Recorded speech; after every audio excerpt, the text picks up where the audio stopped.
Bonsoir.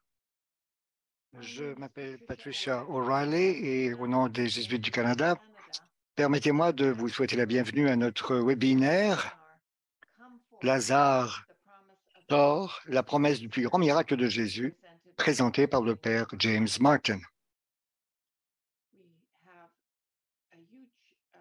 Nous avons un très grand nombre de personnes inscrites à cette conférence, ce qui montre l'intérêt du sujet. Merci d'être des nôtres ce soir. Il y a quelques points pratiques à régler avant de commencer. Le webinaire ne dépassera pas 90 minutes, ce qui comprend la présentation et une période de questions. Si vous avez des questions, veuillez les inscrire dans la boîte Q&R. Autrement, elles risquent de passer inaperçues dans la boîte de clavardage. Les enregistrements du webinaire seront envoyés aux participants inscrits dans les 3 jours suivant le webinaire. Veuillez vérifier donc l'icône interprétation. Si vous souhaitez suivre la conférence en français, vous avez des instructions dans la boîte de clavardage. S'il y a des problèmes techniques, eh bien, c'est David Mann qui est notre technicien. Veuillez lui envoyer vos questions dans la section, dans la boîte questions-réponses. Nous commençons par reconnaître les peuples autochtones de tous les territoires sur lesquels nous nous trouvons aujourd'hui. Bien sûr, nous nous réunissons aujourd'hui sur une plateforme virtuelle, mais prenons un moment pour reconnaître l'importance des territoires où chacun de nous se dit chez soi. Nous le faisons pour réaffirmer notre engagement et notre responsabilité dans l'amélioration des relations entre les nations et pour améliorer notre propre compréhension des peuples autochtones et de leur culture.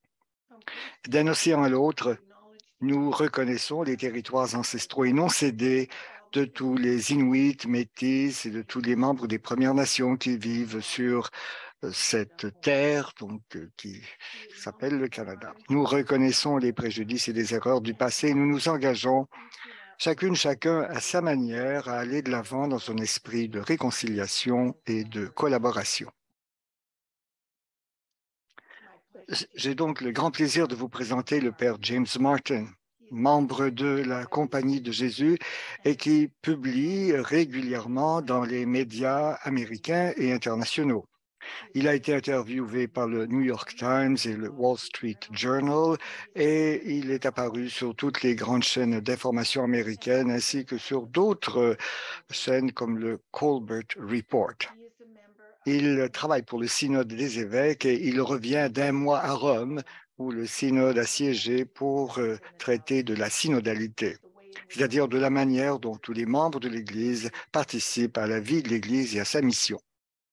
Le Père Martin va nous parler ce soir de son dernier livre qui s'intitule « Donc, viens dehors, sort, la promesse du plus grand miracle de Jésus ». Sur une note plus personnelle, le Père Martin est un grand ami de la province canadienne de la Compagnie de Jésus. Il n'hésite jamais à dire oui lorsque nous lui demandons de l'aide et des conseils. Nous vous en sommes très reconnaissants, Jim, et merci d'être avec nous ce soir. Merci beaucoup, Patricia. C'est formidable d'être avec vous. Je dis toujours oui quand les jésuites, provinces jésuites me demandent. C'est très difficile de dire non aux jésuites et surtout à nos voisins. Je pense que nous pouvons peut-être commencer par une prière, mais au lieu d'une prière ou en guise de prière, j'aimerais vous lire quelque chose que vous connaissez sans doute déjà.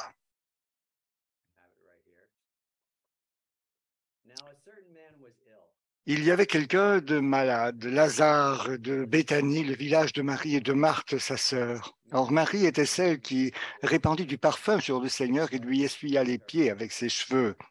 C'était son frère Lazare qui était malade.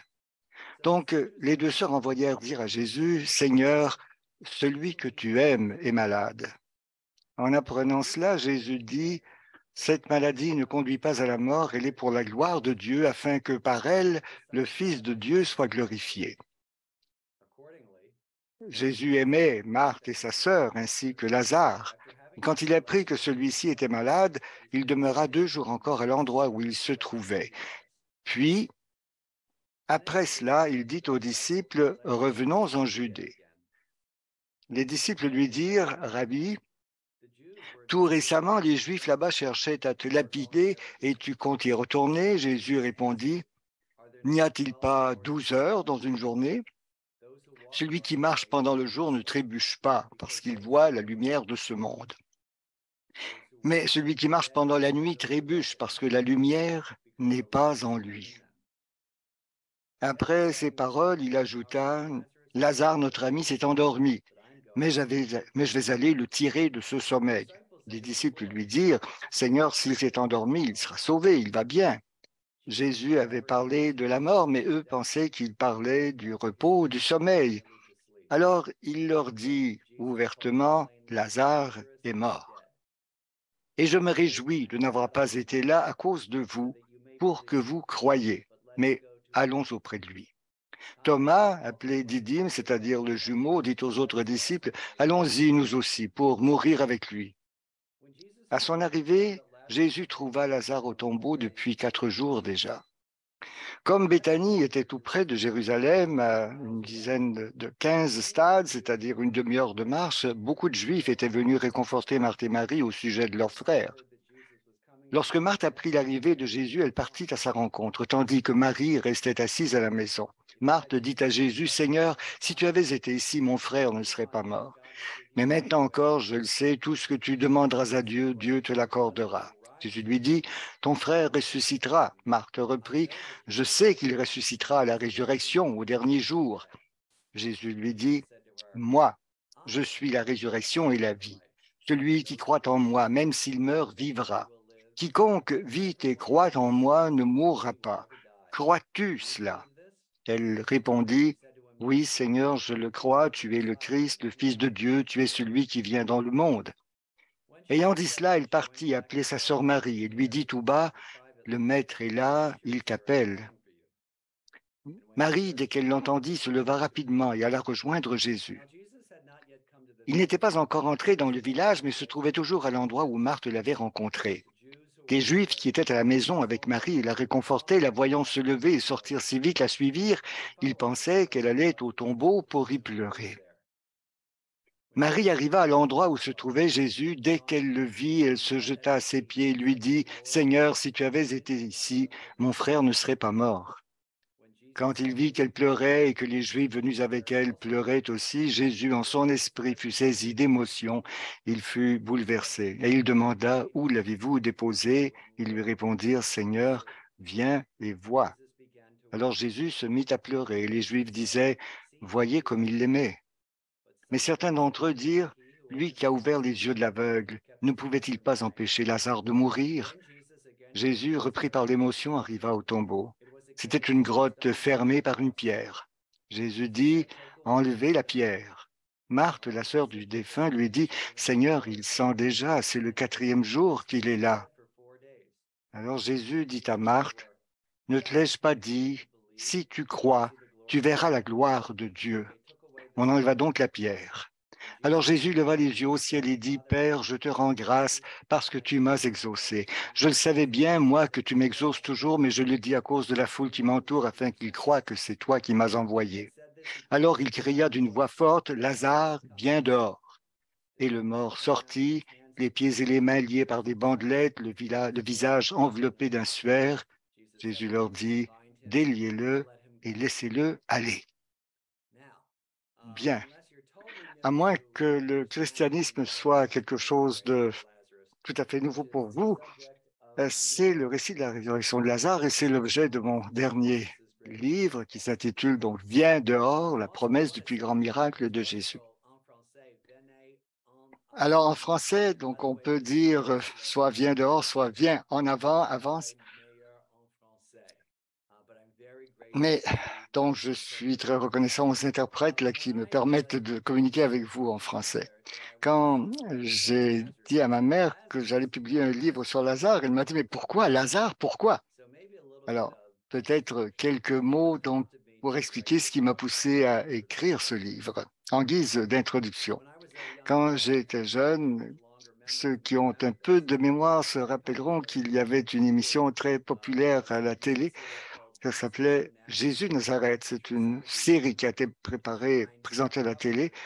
À mon avis, l'un des meilleurs films sur la vie de Jésus.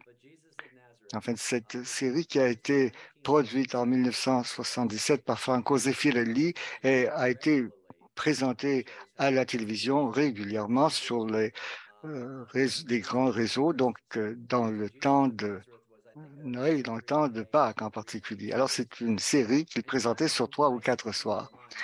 Et pour moi, donc, la résurrection de Lazare était certainement le sommet du film. Vous voyez l'acteur Robert Powell, donc alors on voit qu'il est malade. Enfin, ensuite vous voyez les sœurs donc qui parlent clairement à Jésus et qui disent à Jésus, écoute, si tu avais été ici, notre frère ne serait pas mort.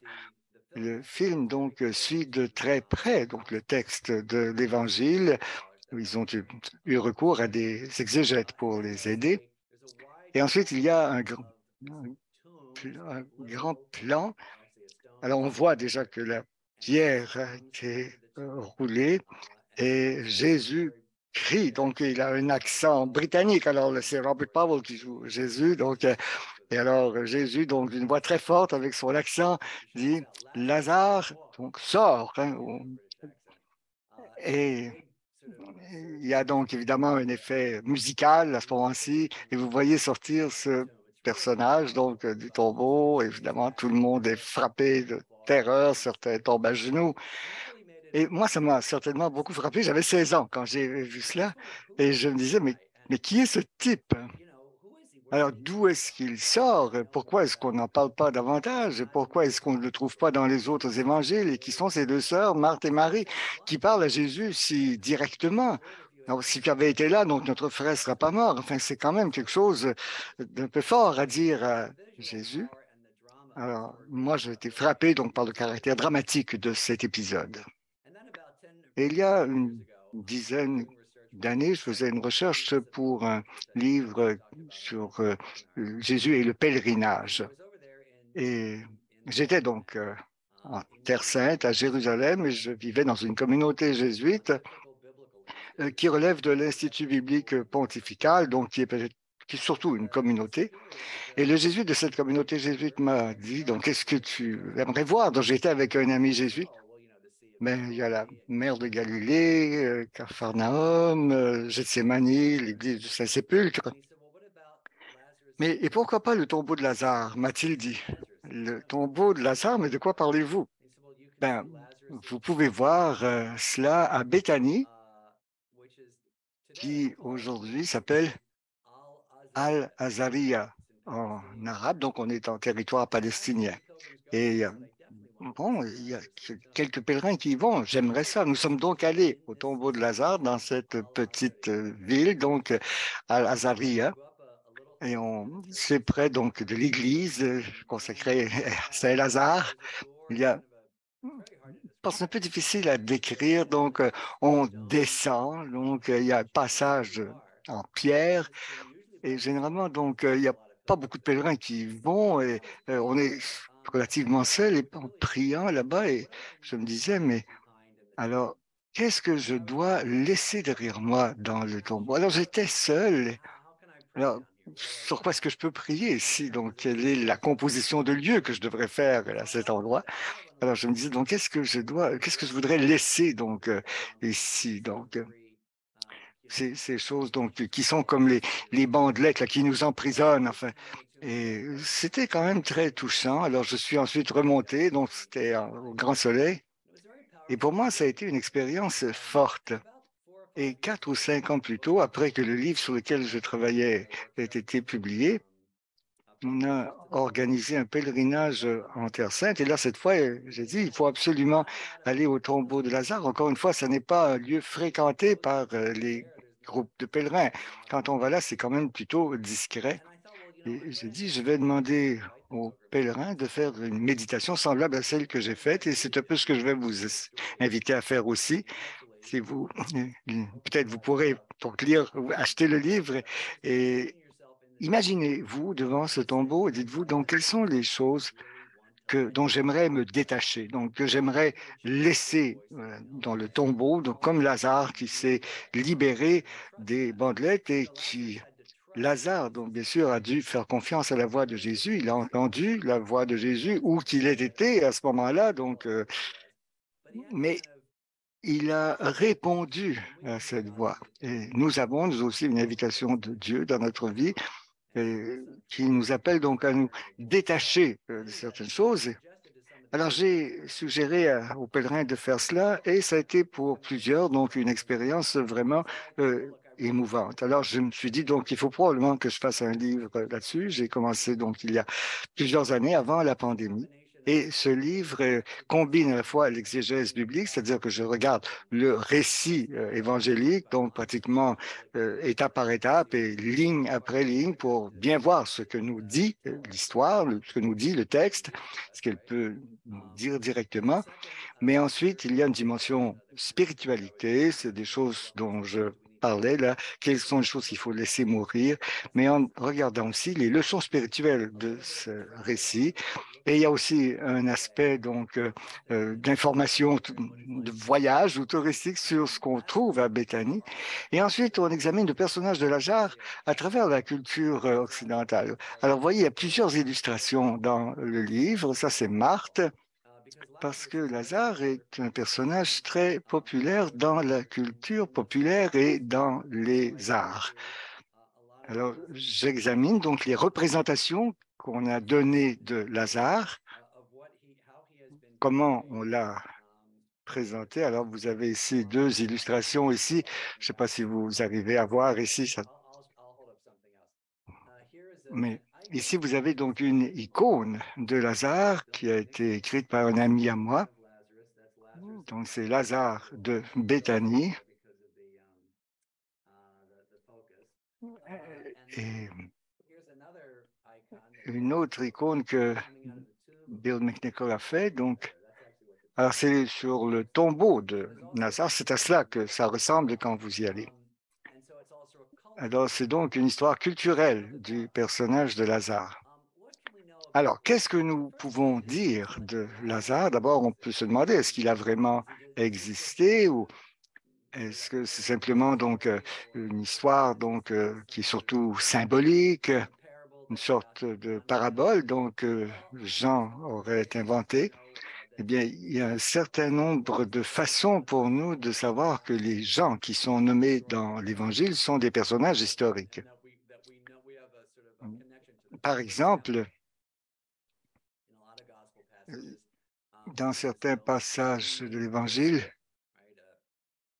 on parle souvent donc des gens qui sont anonymes, par exemple les Maurice, donc par exemple, ou bon, le bon larron, par exemple. Ben, on ne sait pas les noms parce que très souvent les disciples ne les connaissaient pas, donc ils connaissaient pas l'Église primitive ne connaissait pas leur nom. Mais parfois, quand nous savons le nom de personnes nommées dans l'Évangile, à l'extérieur du cercle des disciples, Pierre, Jean, Jacques et les autres, nous savons le nom de Nicodème, par exemple, ou ah là j'ai un blanc, ou Joseph d'Arimathie, par exemple. Nous connaissons ces noms. Alors les exégètes nous disent que lorsque nous connaissons les noms des personnes, c'est parce que l'Église primitive les connaissait. Ils étaient connus dans les premières générations de l'Église, ce qui est une chose qui plaide pour leur historicité. Alors Lazare, Marthe et Marie sont de ces personnes. Donc Marthe et Marie sont citées aussi dans l'Évangile de Luc. Donc nous pouvons penser que Lazare a existé. Moi, je suis convaincu que Lazare a existé. Mais la question à laquelle je reviens et qui m'inquiétait quand j'étais plus jeune, mais c'est pourquoi Lazare n'est-il pas dans les autres évangiles? Et vous savez, le sous-titre de ce livre, c'est La promesse du plus grand miracle de Jésus. Alors, ça apparaît à la fin du livre des signes dans l'évangile de Jean, la première moitié de l'évangile de Jean. Alors, les signes, les œuvres de puissance, ou qu'on les appelle dans les évangiles synoptiques. Et Lazare est le plus grand de ces signes. Mais ça me posait une question. Donc, si on dit que c'est le plus grand des miracles de Jésus, comment se fait-il qu'on n'en parle pas dans Matthieu, Marc et Luc? Alors, j'ai fait mes recherches, j'ai consulté plusieurs exégètes et plusieurs signalent que l'évangile de Jean s'inquiète surtout de ce qui se passe en Judée et moins en Galilée, qui est davantage le pays des synoptiques. Et qu'il y a aussi donc des récits de résurrection dans les synoptiques.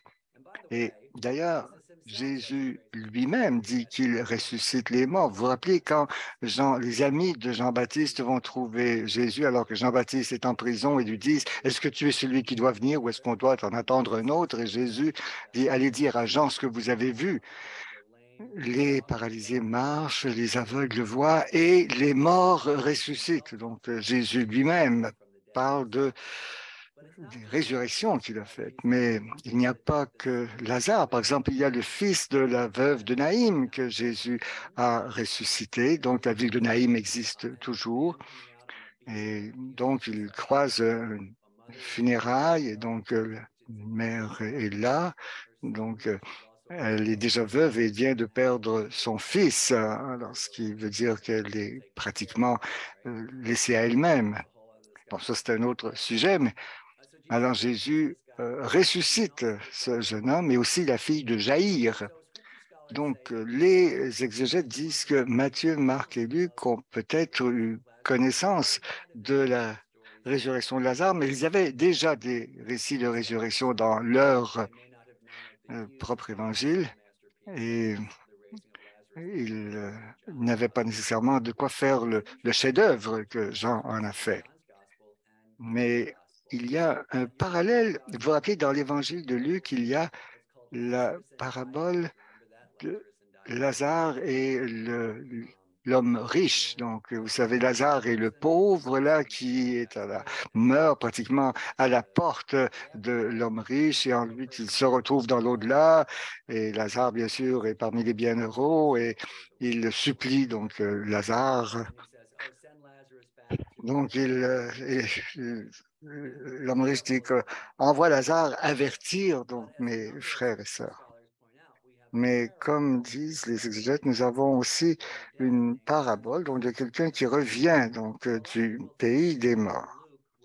Alors, il y a sans doute donc des gens qui connaissaient la tradition de Lazare dans la communauté de Jean, parce que c'est au fond la seule parabole où la personne a un nom propre. Autre chose intéressante à propos de Lazare, et c'est sans doute c'est un peu un travail de détective dans le livre, c'est est-ce que Lazare serait le disciple bien-aimé?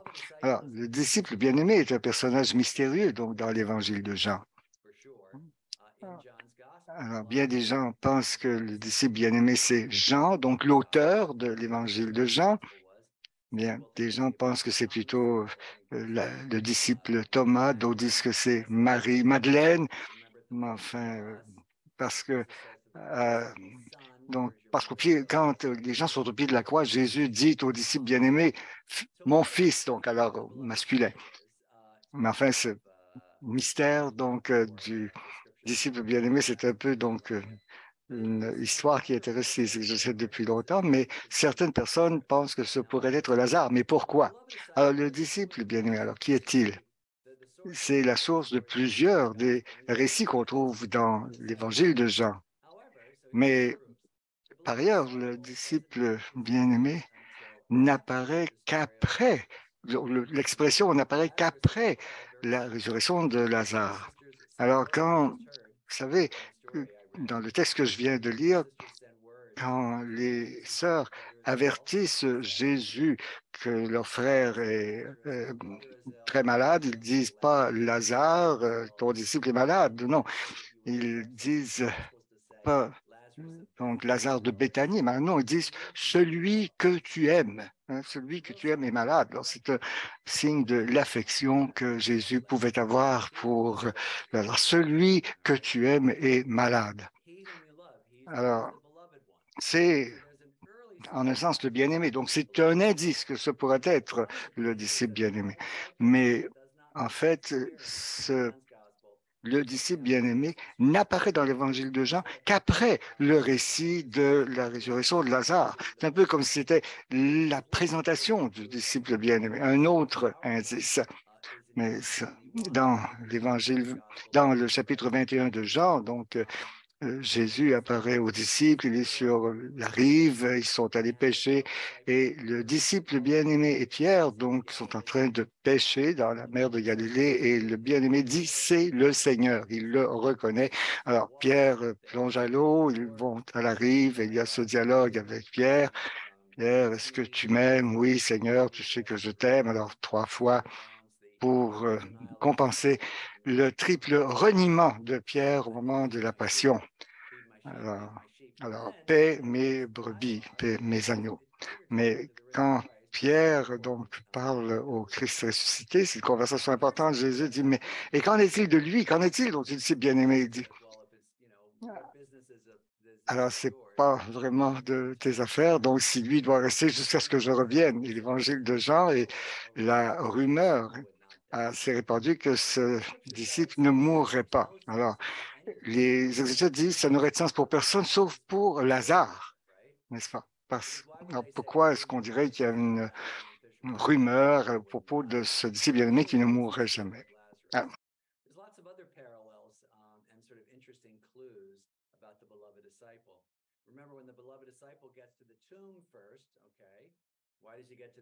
Alors, le disciple bien-aimé il arrive au tombeau le premier. Pourquoi?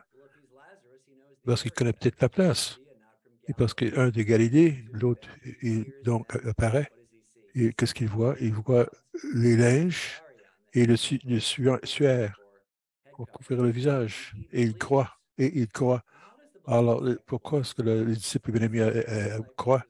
Et puis, c'est un genre on devrait tous être des disciples bien-aimés. Et, et celui qui met sa tête sur la poitrine de Jésus, on peut dire que c'est une des raisons pour lesquelles le disciple bien-aimé croit que Jésus a ressuscité. C'est parce que si Lazare lui-même avait été ressuscité, donc il comprenait très bien. Et d'une façon intéressante, les biblistes disent que quand Jésus sort du tombeau, là, pardon, quand Lazare sort du tombeau, il porte le suaire et un autre linge. Il va avoir besoin.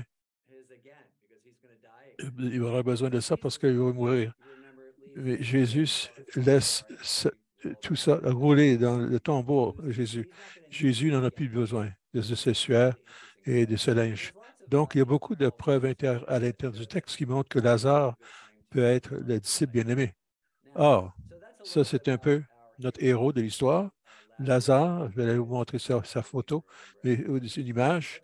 Il y a l'autre caractère dans l'histoire, c'est Jésus. Je parle beaucoup de mon livre de Qu'est-ce que l'histoire nous dit de Jésus, mais nous avons également d'autres personnes comme Marthe et Marie. Marthe et Marie sont merveilleuses. Elles sont tellement directes avec Jésus.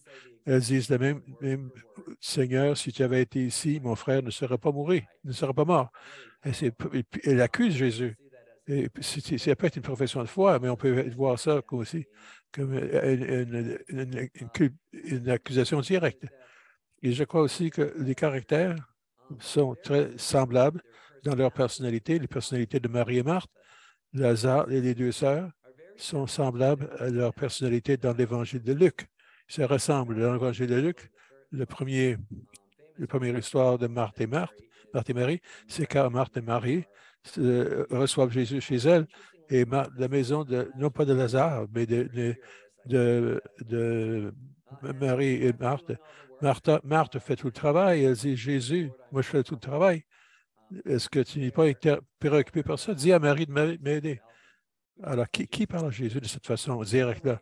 En aparté, je me suis fié à beaucoup de biblistes, surtout Brett Byrne et Francis Maloney, un autre gens de l'Australie, Joe Levine, un expert de juif, et ensuite Ray Wington, un autre bibliste. Et j'ai envoyé le manuscrit à ces personnes-là.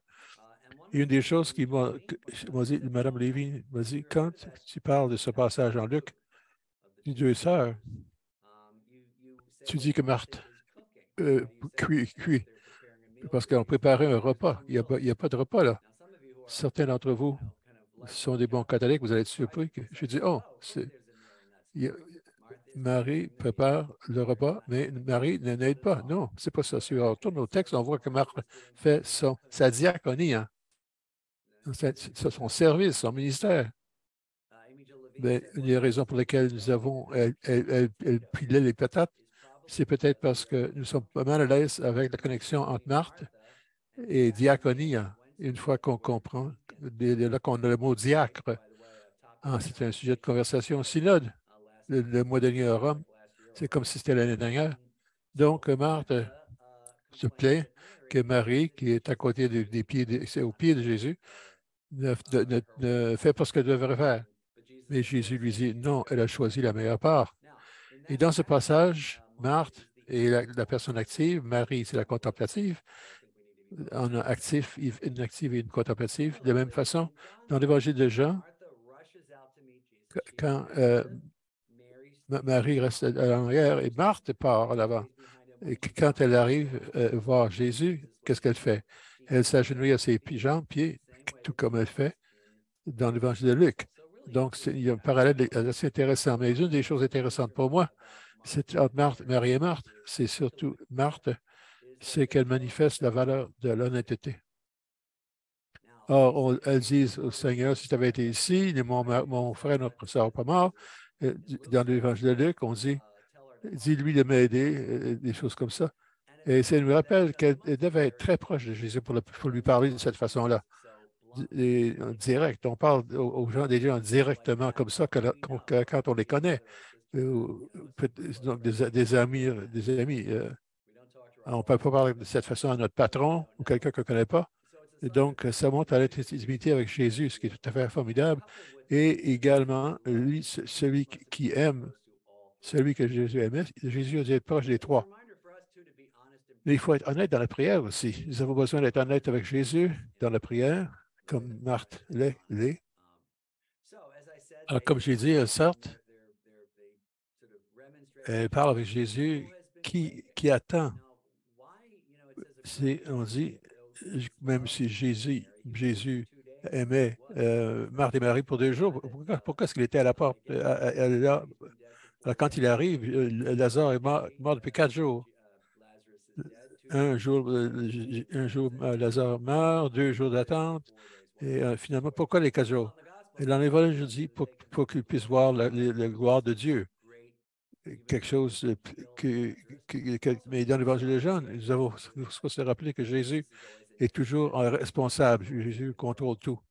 Mais il y a une raison pratique aussi. À ce temps-là, les biblistes nous disent que les Juifs pensaient que que l'âme sortait du corps pour 3 ou 4 jours. Alors, une des raisons pour lesquelles je pense que Jésus attendait, c'était pour donner le temps, pour que les gens sachent que, comme il dit, Lazare est vraiment mort après 4 jours.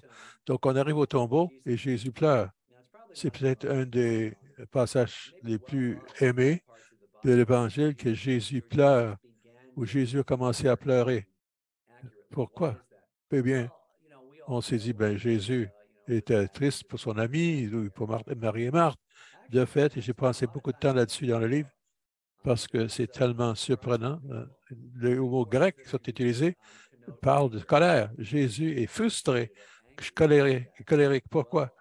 Peut-être parce que, comme on dit dans le grec, il est frustré, peut-être de la mort, de la situation, mais probablement par le manque de foi dans le peuple, du peuple.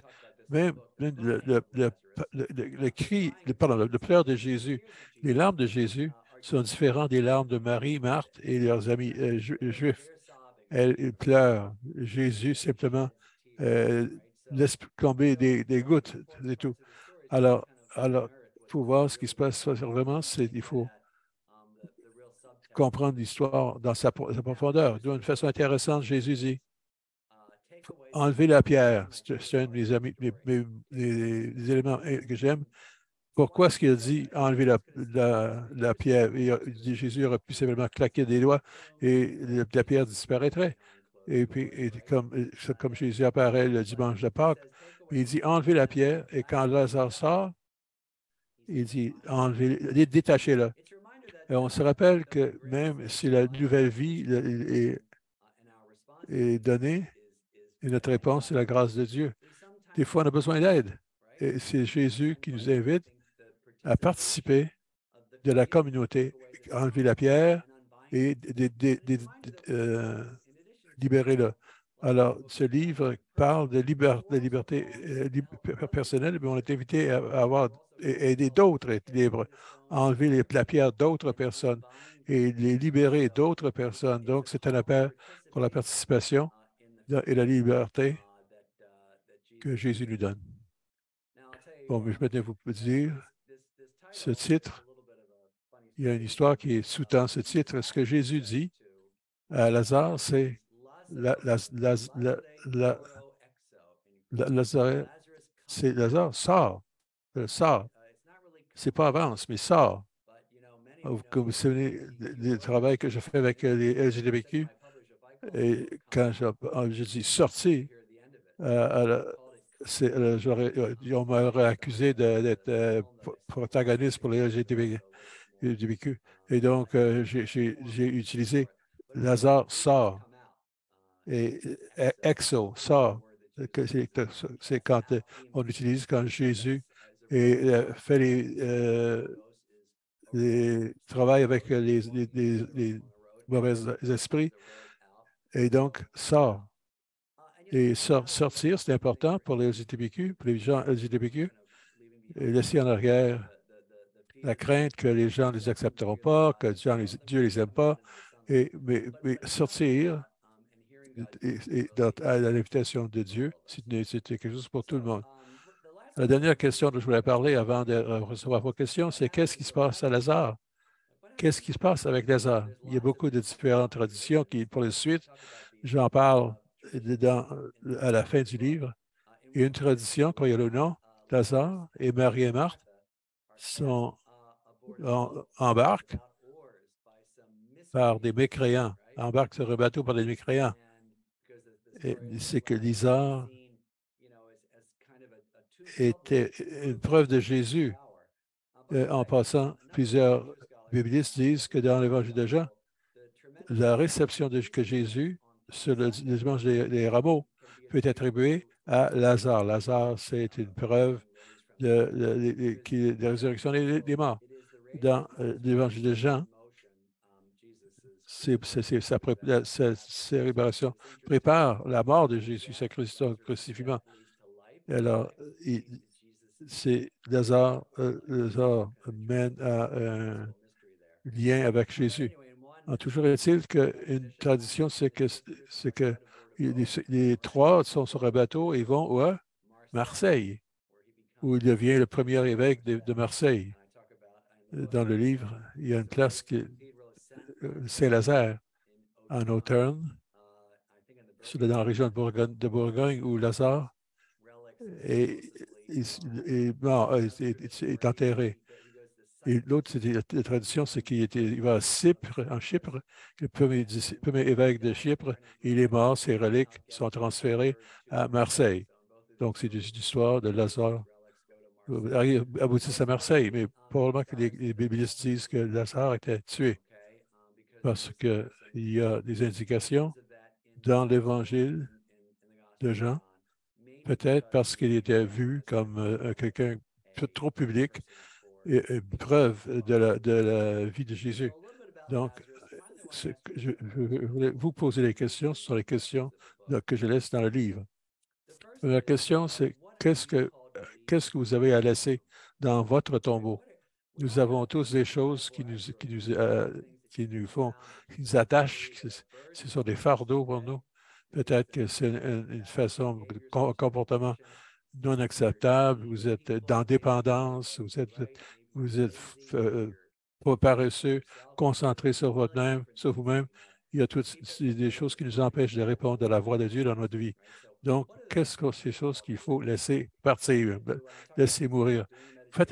Imaginez-vous dans le tombeau.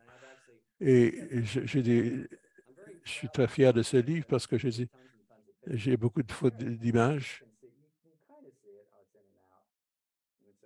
Non, non, vous ne le voyez pas. OK. Voilà le tombeau. C'est un escalier vers le tombeau. Alors, une des méditations, c'est qu'est-ce que vous avez à laisser dans votre tombeau. À quoi vous appelle Dieu? Comment Dieu vous appelle à une nouvelle vie? Et finalement, comment devez-vous sortir les autres de leur tombeau, les libérer de leur dépendance? Donc, un peu de livre, avancez. Je vous invite à l'acheter. C'est en vente à ce moment-ci. C'est ce e-book audio et quoi? Imprimé, euh, Internet et audio. En tout cas, je serai très heureux de répondre à vos questions concernant notre bon ami Lazare. Merci. Merci, Jim. La première question.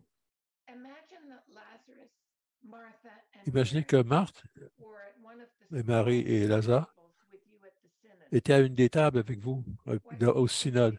Qu'est-ce qu'ils auraient voulu partager avec l'Église aujourd'hui?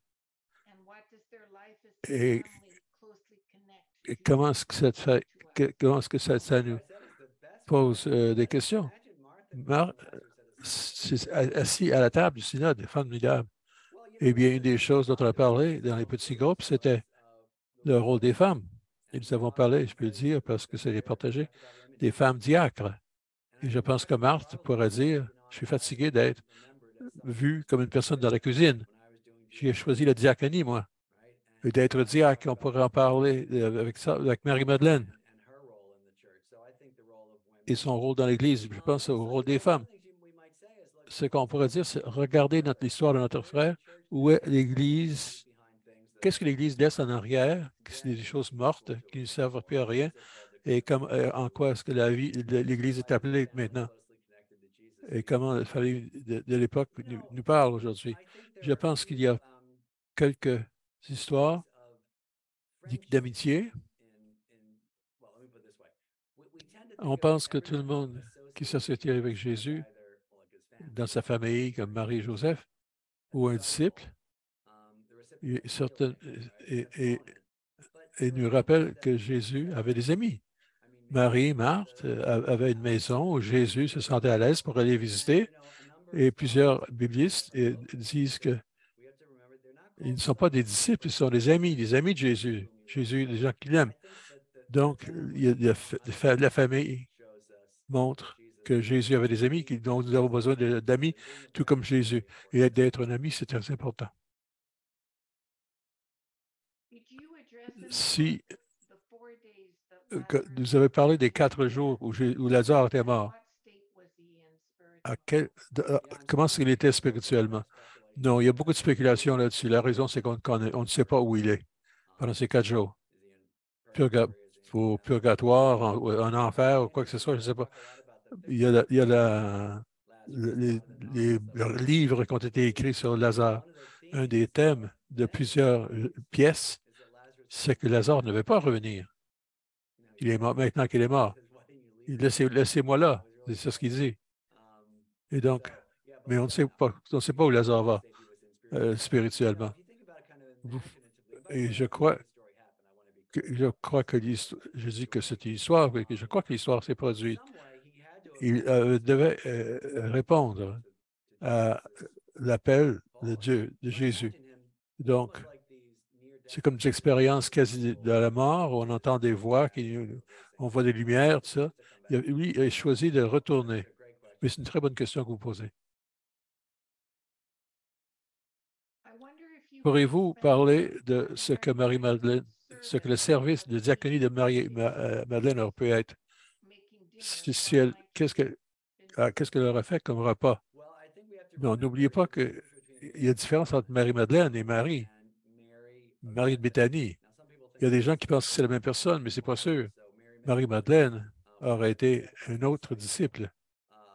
Mais Marie, dans l'histoire dont on parle aujourd'hui, dans l'Évangile, Marie est au pied de Jésus. Écoute. Et Jésus dit, elle a choisi la meilleure partie. Alors ça, c'est la vie contemplative. Et c'est mieux d'être contemplative active.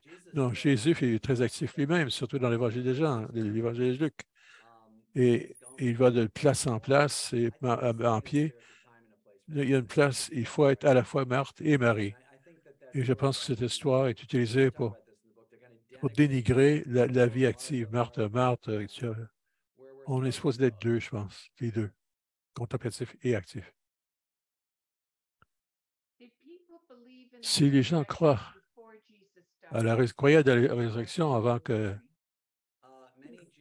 Parce que oui, plusieurs croyaient. Dans l'Évangile, on parle des Sadducées qui ne croyaient pas dans la résurrection. Ça veut dire que d'autres Juifs qui y croyaient. Et Marty a dit, moi je crois que tu vas ressusciter les derniers jours. Jésus dit, je suis la résurrection. Donc, les gens croyaient à la résurrection de la fin, mais Jésus dit, non, ça va être achevé en moi. C'est l'eschatologie réalisée. Et si Jésus était déjà devant eux. C'est une très bonne approche, un commentaire théologique, mais pour répondre à ta question, oui, il y avait des Juifs qui croyaient à la résurrection.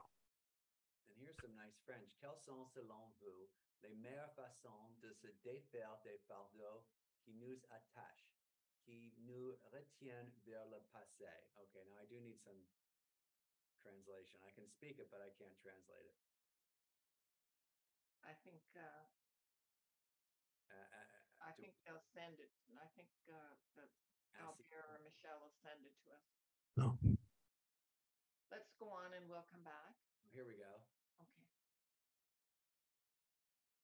Unmute yourself, Michelle. Okay. I'm on. I'm on the... Oh, you are muted. Go to the English okay. Go to the English interpretation. Let's see. Okay.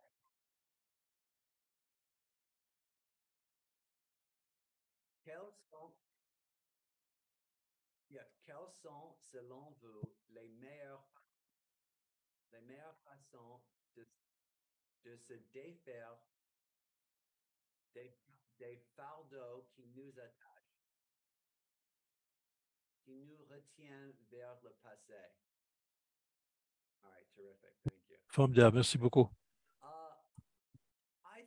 Je pense que le premier fardeau, c'est de reconnaître quels sont ces fardeaux. J'ai parlé un peu trop vite. De reconnaître, de chercher de l'aide si c'est nécessaire, que si c'est un directeur spirituel ou un thérapeute ou peut-être même un ami, pour voir quels sont ces fardeaux et de croire que Dieu vous appelle à vous libérer. Une des choses les plus importantes dont il faut se rappeler, c'est que quand vous sentez que Dieu vous invite à lâcher quelque chose, n'oubliez pas que c'est Dieu qui vous appelle. Ce n'est pas juste un programme d'aide, auto-aide ou de quelque chose de psychologique qui sont peut-être importants. C'est Dieu qui nous appelle. Ça peut nous donner beaucoup de confiance d'entendre la voix de Dieu. D'autres questions? Lazare a besoin d'être en vie pour continuer sa mission. Est-ce qu'il se peut qu'à cause des relations proches, Lazare a la qualité d'être un leader spirituel? Intéressant, mais je pense que c'est une question très spéculative, possible, mais je pense que Jésus aimait Lazare. On dit que c'était lui qui l'aimait. Je n'ai jamais pensé à cette question-là. Et s'il était le disciple bien-aimé, il serait un des leaders dans la communauté. Peut-être, mais c'est difficile de répondre à cette question. C'est qu'on ne connaît vraiment pas qui est Lazare et ce qu'il est. Donc, une question difficile à répondre. Dans la boîte de clavardage, comment utiliser cette histoire lorsque vous préparez les gens pour le troisième scrutin? Alors, je leur demande, qu'est-ce qu'il faut être levé et ressuscité alors qu'ils se préparent pour le sacrement d'initiation? Ben, je dirais ce que vous dites. Utilisez l'histoire et leur demander, non pas ce qu'il faut mourir, mais qu'est-ce qu'il faut faire vivre. Et je parle dans le livre. Qu'est-ce qui n'est pas pourri chez vous? Non, mort, pas mort. mais que c'est pourri. C'est quelque chose que vous êtes embarrassé à regarder. C'est également une bonne question. Et ça, montrer cette pourriture dans l'amour de Dieu, dans le soleil de l'amour de Dieu. Et pour les catéchumènes, demander s'ils font croire vraiment que l'Église peut vous donner une nouvelle vie, que vous pouvez trouver une nouvelle vie dans la communauté. Et cette question, ça, enlevez la pierre et libérez-le. Où en êtes-vous? Si vous êtes inséré à l'Église, à quoi êtes-vous appelé à libérer? Comment êtes-vous appelé à libérer les autres? Pourriez-vous parler de l'état d'émotif de Jésus? Les gens ont vu son amour pour Lazare. Des fois, la tristesse et la colère se jumellent, mais j'ai l'impression de voir que Jésus aurait de la difficulté à cause de la foi. On ne sait pas. On utilise le grec. Les Écritures sont en grec. Ça aurait été en araméen, on ne sait pas. On n'a pas la langue araméenne. Mais les mots qui sont utilisés, c'est qu'il est frustré, il est choqué. C'est difficile pour nous de reconnaître ce fait, mais Jésus est dérangé dans son esprit. Le mot qui est utilisé en grec, imprimer sato, dans d'autres contextes, dans les évangiles, c'est quand Jésus est frustré. Et donc, c'est difficile de savoir ce que Jésus pense.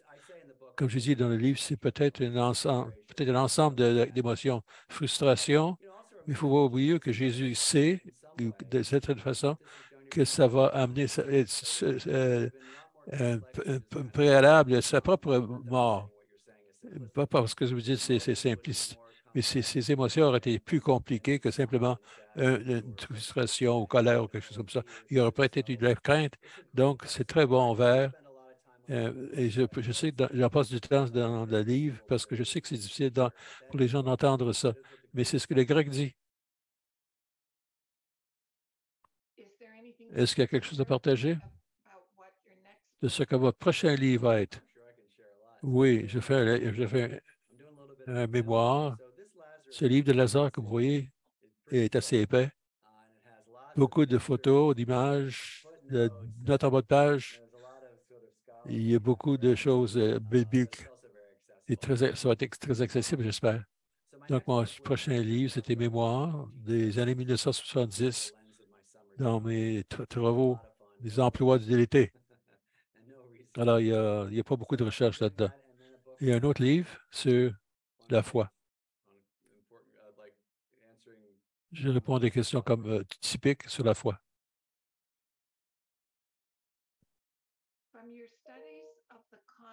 En étudiant les concepts de nouvelle vie, comment est-ce qu'on peut laisser à l'arrière les choses des gens que l'on aime? Eh bien, je pense que les torts du passé, des tristesses que nous avons des fois, des regrets. Et donc, je pense que vous avez raison, c'est quelque chose, il faut se libérer. Et qu'est-ce qu'on peut, dans l'imagination, il y a différents disciplines, ça veut être des conseillers ou des thérapeutes ou alors, comment le faire de façon symbolique? Mais des fois, on a de la difficulté à voir la nouvelle vie. Quel aurait été le travail de Marthe? Très bonne question. On pense que Marthe, il y a une image dans le livre avec Marie et Marthe. C'est de Vermeer. Oui, non, c'est pas possible de le voir. Hein? OK. C'est Jésus avec Marthe et Marthe. Je m'excuse, elle est en train de cuire. Mais comme Mme Levine a dit, elle fait la diaconie. La diaconie aurait pu être faire de cuisine. C'était un service, un ministère ou du travail. Ce n'est pas juste en cuisine, mais elle aurait pu faire autre chose. Ici, il ne faudrait pas simplement la mettre dans une situation de faire la cuisine. Mais je suis très content que le mot diaconie soit là. How might we live the mystery that yes, Et on vit le mystère raise people from the que dead, Jésus va ressusciter les gens people from the dead des morts. isn't always how God reveals Et c'est pas himself. comme ça que, malheureusement, que Dieu se révèle aujourd'hui. Pourquoi est-ce que Jésus ou est-ce que ne ressuscite pas les gens des morts aujourd'hui? Je ne sais pas, je ne peux pas parler au nom de Dieu, mais parce qu'il y a d'autres miracles qui se sont produits.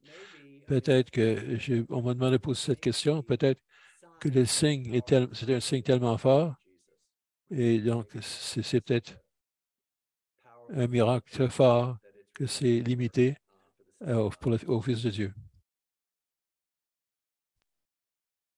Is there any particular Est-ce qu'il y a une explication pour le fait que les synoptiques ne parlent pas de ce récit, étant donné qu'ils ont été écrits avant le quatrième évangile?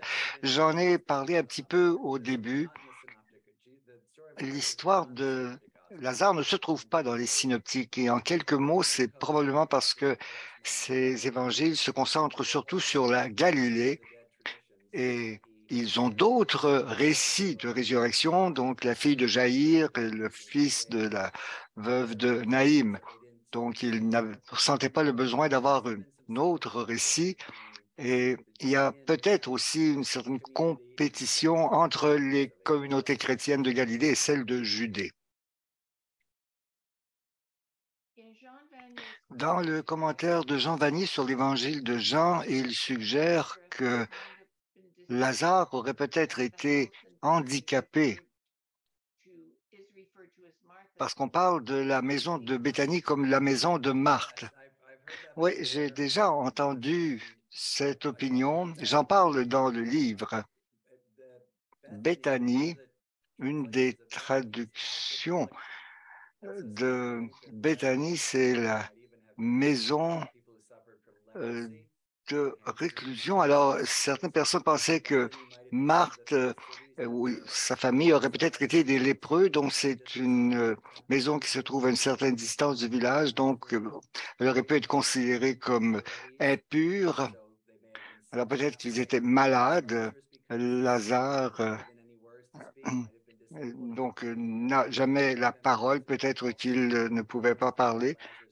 Alors, mais Monsieur Levine dit que c'est pas anormal que ce soit la maison de Marthe. Pourquoi est-ce qu'on ne parle pas de la maison de Lazare? Mais Lazare a pu être beaucoup plus jeune que ses sœurs, peut-être, alors qu'il est peut-être donc autour de 15 ans, alors que ses sœurs étaient dans la vingtaine. Mais alors, Bethania, donc, ça ouvre la possibilité donc à ce qu'il y ait une maladie ou un handicap. Pourquoi est-ce que Jésus ne le libère pas lui-même des bandelettes? Alors, pourquoi est-ce que Jésus ne le libère pas donc de ses liens?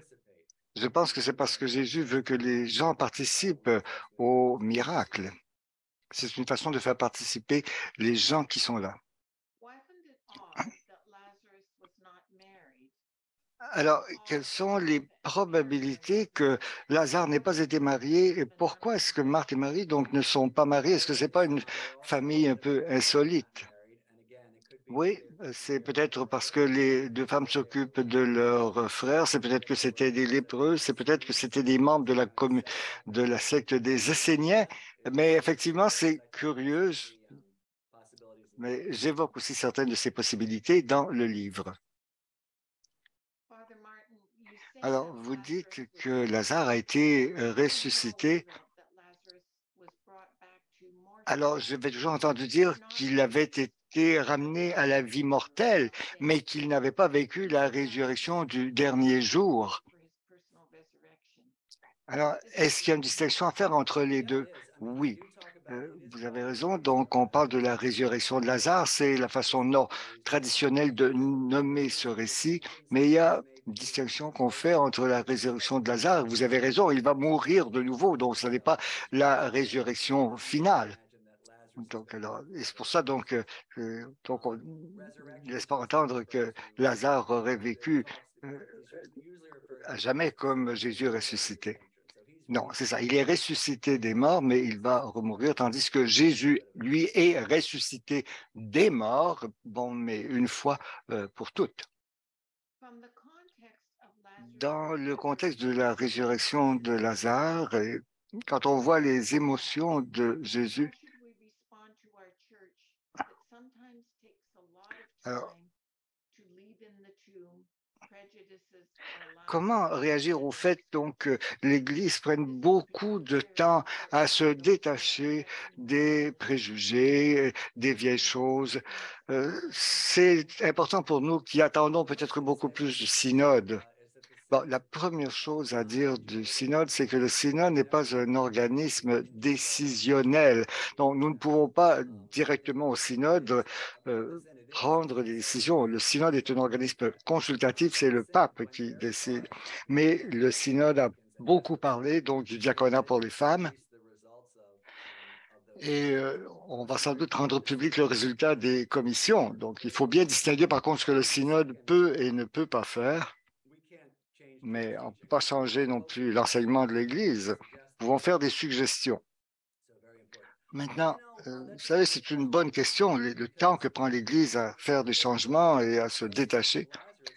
Ben, on voit, dans le récit de Lazare, on voit que les sœurs attendent. C'est une partie importante du récit. Donc, nous sommes aussi appelés à attendre. Ce n'est pas une attente passive, donc ce n'est pas non plus une attente désespérée, mais c'est une attente dans l'espérance. C'est déjà une attente chrétienne. Mais c'est vrai qu'il faut du temps et effectivement, l'Église fonctionne à un rythme séculaire. Elle ne prend pas ses décisions en quelques minutes.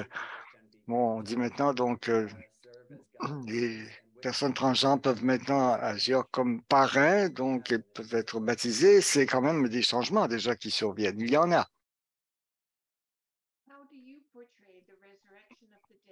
Comment vous représentez-vous la résurrection des morts à la fin des temps? Je ne sais pas comment est-ce que je peux imaginer cela. Écoutez, bon, ce serait peut-être que nous soyons tous réunis avec les gens que nous aimons, donc, mais c'est tout ce que je peux vraiment dire. On ne peut pas vraiment ni décrire ni expliquer. Alors, je lis maintenant la traduction anglaise. Jésus a connu de fortes émotions. Alors, qu'est-ce qu'il veut nous apprendre en particulier comme compagnon? Jésus comme compagnon. Ah, j'aime bien Jésus comme accompagnateur. Alors, d'abord, il est humain et il faut bien nous rappeler que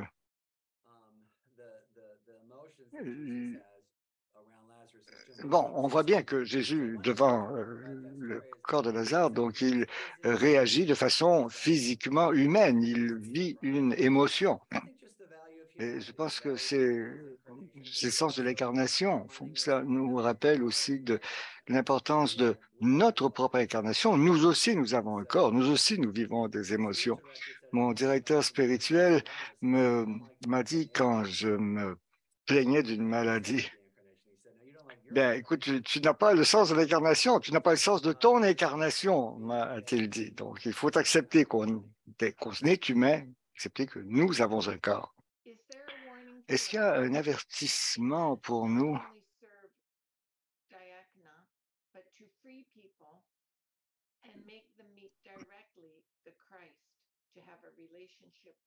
dans le fait qu'il faille... Ah oui, la distinction entre la diaconie, donc la vie active, et la vie de contemplation, donc qui sont représentées. Là, je vois à quoi vous faites allusion.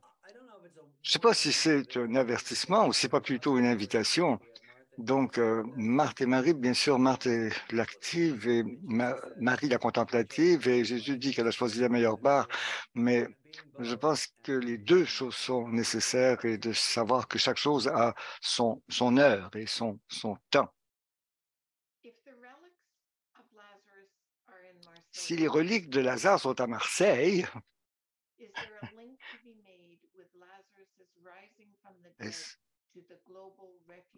qu'il y a un lien à faire entre la résurrection de Lazare et la situation des réfugiés? Alors, si on pense à la visite du pape en France, il est toujours possible de rattacher les textes de l'Évangile à la situation des pauvres. Alors, il s'agit d'appeler donc les réfugiés à une vie nouvelle.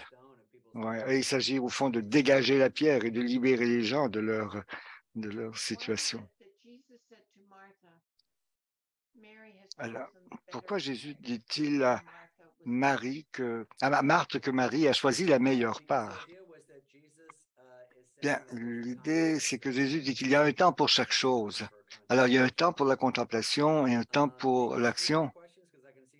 Alors, peut-être quelques questions encore? Alors, la pierre qui ferme le tombeau donc est très lourde pour plusieurs hommes. Est-ce que ce n'est pas une façon pour Jésus de dire que nous avons besoin d'autres personnes qui puissent nous aider, de conseiller? Jésus appelle Lazare à sortir. Est-ce que c'est un appel à la mission? Bon, d'abord, est-ce que oui, nous avons certainement l'aide des autres. Alors, c'est sûr que Jésus appelle la communauté à libérer Lazare. C'est vrai que nous avons besoin de l'aide des autres. Alors, est-ce que c'est... Bien, il l'appelle certainement à une vie nouvelle, hein, certainement. Il le guérit sans doute. Mais je pense qu'il donne surtout un signe aux gens. C'est d'abord ça, c'est un signe pour amener les gens à croire. Peut-être deux questions pour conclure, là. Peut-être bien des gens qui en voulaient à Jésus de n'avoir pas été là pour empêcher la mort de Lazare. Est-ce que cela explique peut-être la frustration de Jésus, son sentiment de colère? Ah oui, ça c'est très intéressant. Donc l'histoire d'exiger un miracle. Écoutez, je n'avais pas pensé à ça, mais la réponse est oui, sans doute.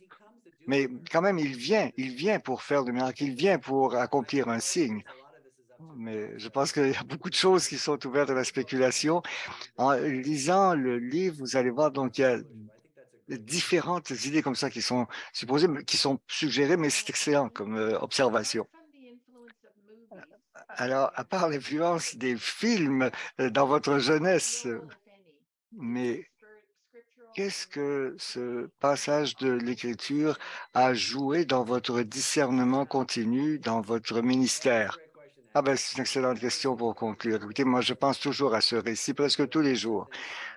Il y a beaucoup de choses en moi qui ont besoin de mourir, que j'ai besoin de laisser mourir. Il y a toutes sortes de choses. Bon, je suis évidemment pas parfait comme, comme vous, mais je pense à ça tous les jours. Qu'est-ce que je suis appelé à laisser tomber? C'est un peu comme le mystère pascal lui-même. Le récit central de notre vie, c'est le mystère pascal, la vie, la mort et la résurrection de Jésus. Mais le récit de Lazare est un peu plus accessible parce que c'est un type qui n'est pas le fils de Dieu, hein. Alors, donc, c'est toujours l'idée de nous détacher. Écoutez, je veux vous remercier tout le monde. Écoutez, je m'excuse de partir. Je suis encore subi les effets du décalage horaire, mais je veux vous dire encore une fois donc que ce livre est en vente, il est imprimé, il est disponible en audio et en format électronique. Il est abondamment illustré, ça va vous aider donc dans votre vie. Ça répond à toutes sortes de questions sur Lazare. Je veux remercier les Jésuites du Canada, Patricia et les personnes qui ont rendu cette rencontre possible. C'est vraiment extraordinaire. Je vous suis très reconnaissant et continuez de prier pour moi. Écoutez, j'ai le grand plaisir de vous remercier, Jim, pour cette présentation très éclairante sur votre nouveau livre. Vous nous avez aidé à comprendre ce que Jésus veut faire quand il nous appelle à sortir. Donc, et votre réflexion sur les émotions de Jésus, sur la liberté ou sur la famille, donc sont très riches sur le plan spirituel. Ce que vous avez dit de Lazare nous aide à trouver Dieu en toutes choses. Merci beaucoup. Ainsi, nous regardons vers la suite. Donc, en novembre, la semaine prochaine, le jeudi 16 novembre, le Dr. Goldstein sera des nôtres pour jeter le pont entre les exercices spirituels et les 12 étapes des alcooliques anonymes. Alors, c'est la contribution donc, des jésuites à la spiritualité de la reprise. Et le 11 janvier, le père David Newhouse sera des nôtres de nouveau pour parler de la situation actuelle en Terre Sainte. Alors, nous prions pour lui et pour toutes les personnes qui sont touchées par cette terrible guerre. Alors, merci à David et à Fanny pour leur soutien technique. Merci à nos interprètes Michel et Albert. Et enfin, merci à vous toutes et vous tous qui avez été des nôtres. Nous espérons vous retrouver la semaine prochaine. Bonsoir tout le monde.